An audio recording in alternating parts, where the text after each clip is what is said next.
किसी भी प्रकार की जानकारी के लिए सब्सक्राइब करें हमारी चैनल बागेश्वर धाम सरकार को। बेल आइकन को दबाना ना भूलें। और 8 कारण ऐसे हैं जिन कारणों से घर पर लक्ष्मी रुकती नहीं है। 8 कारण सुन लीजिए। 8 कारण ऐसे हैं जिन कारणों से लक्ष्मी घर पर नहीं रुकती। सुनिए कौन कौन से ऐसे कारण हैं, ये बहुत ध्यान देने योग्य है। पहला कारण, मां पिता का अपमान जिस घर में होता, गुरु का, संत का, अतिथि का अपमान जिस घर में होता, वो कभी भी धनवान नहीं बन सकता। पैसा आ जाएगा तो टिकेगा नहीं, एक झटका ऐसा लगेगा कि कर्ज में डूब जाएगा। दूसरा कारण, अत्यधिक क्रोधी व्यक्ति के घर पर मां लक्ष्मी नहीं टिकती, तो क्रोध पर कंट्रोल रखें। तीसरा कारण, जो जूठे बर्तन को किचन में, रसोई घर में रखता है और यत्र तत्र फैला देता, तुरंत साफ नहीं करता, उस घर में मां लक्ष्मी का वास नहीं होता। चौथा कारण, जो अपने घर की उत्तर दिशा में कचरा डालता है अथवा उत्तर दिशा में झाड़ू को रखता है, उस घर में मां लक्ष्मी नहीं टिकती। पांचवा कारण, जो माताएं अथवा पुरुष सूर्य अस्त के बाद घर में झाड़ू लगाती अथवा भोजन करते सूर्य अस्त के समय, संध्या के समय, संध्या का मतलब दिन का विराम, रात्रि का प्रारंभ, जो संध्या की वेला में झाड़ू लगाते, भोजन करते, उनके घर पर मां लक्ष्मी नहीं टिकती। छठवां कारण, जो व्यक्ति केवल मां लक्ष्मी का पूजन करते, नारायण का नाम नहीं लेते, नारायण का पूजन नहीं करते, उनके घर पर मां लक्ष्मी नहीं टिकती। सातवां कारण सुनिए, किनके घर पर नहीं टिकती, जो व्यक्ति अपने घर पर माताएं आटा गौंथ करके फ्रिज में रख देती हैं और दूसरे दिन उसका प्रयोग करती हैं, जो माताएं ऐसा करती हैं उनके घर पर लक्ष्मी नहीं टिकती। इसे कहते हैं कि अन्न को ललायत नहीं रखना चाहिए, परसी हुई थाली को ज्यादा देर नहीं रखना चाहिए, पा लेना चाहिए, वरना उस घर पर मां लक्ष्मी नहीं टिकती। आठवां कारण, शाम के समय पड़ोसी को, मित्र को, रिश्तेदार को कभी भी शाम के समय नमक का दान नहीं करना चाहिए। अगर कोई मांगने आए, मरता भी हो और शाम का समय हो, तो नमक दान ना दें। अगर नमक आपने दान में दे दिया तो आपके घर से लक्ष्मी भाग जाएंगी।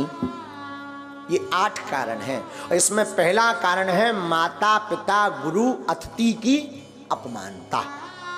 तो पहला तो उपाय है माता पिता गुरु संत और अतिथि का सम्मान करो तो लक्ष्मी नहीं भागेगी।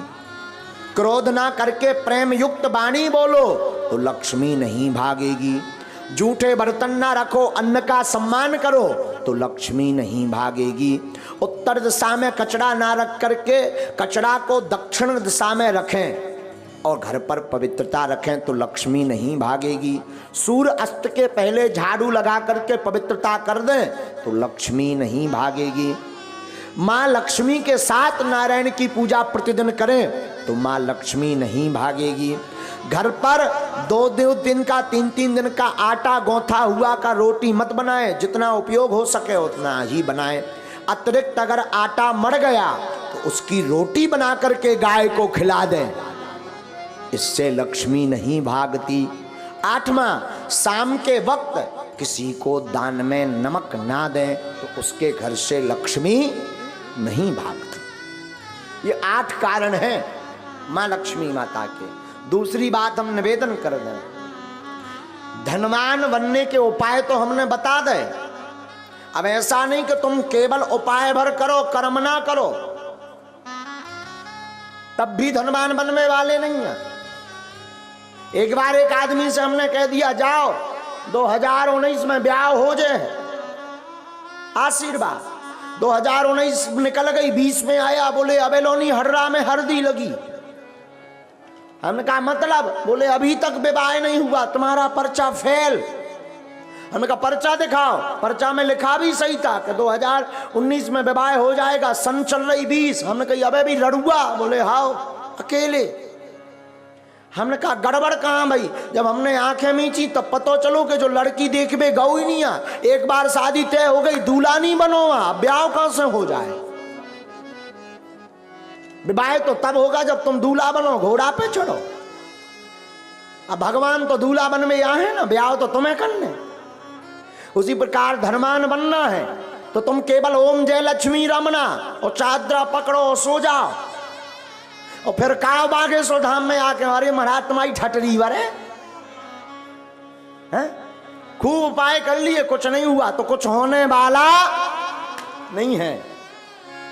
व्यापार करो, कर्म करो, टिकता नहीं, सफलता नहीं मिलती, धन रुकता नहीं, धन आता नहीं, गमन के मार्ग ज्यादा हैं। अगर ऐसी स्थिति से गुजर रहे, व्यापार शुरू करने वाले हो, आप इन उपाय को कर लीजिए। हमें अपने गुरु पर भरोसा है, ये उपाय फेल नहीं होंगे। और ठाकुर जी से प्रार्थना है, आज तक की जिसने कथा सुनी, नारायण भगवान ऐसी कृपा करें उन सबको मां लक्ष्मी का वरदहस्त प्राप्त हो। हारियो न हिम्मत, बिसारियो न राम। क्या? हारियो न हिम्मत, बिसारियो न राम।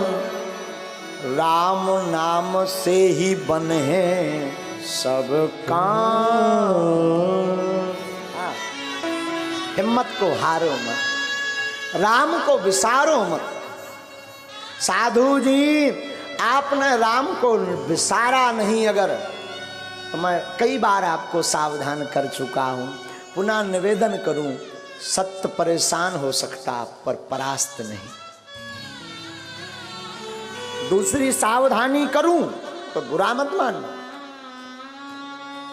शरणागति एक शब्द है, शरणागति कहते ना, शरण आ जाओ, शरण में जाओ। शरणागति का मतलब अमुक व्यक्ति के आदेश उपदेश को मान करके जीवन की प्रत्येक कला लीला पर चलना, ये शरणागति। शरणागति एक शब्द है।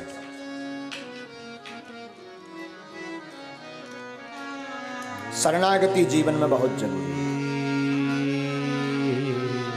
लेकिन ध्यान दें, हम शरणागति पर आपको सावधान करें। शरणागति हो तो ठाकुर जी के चरणों,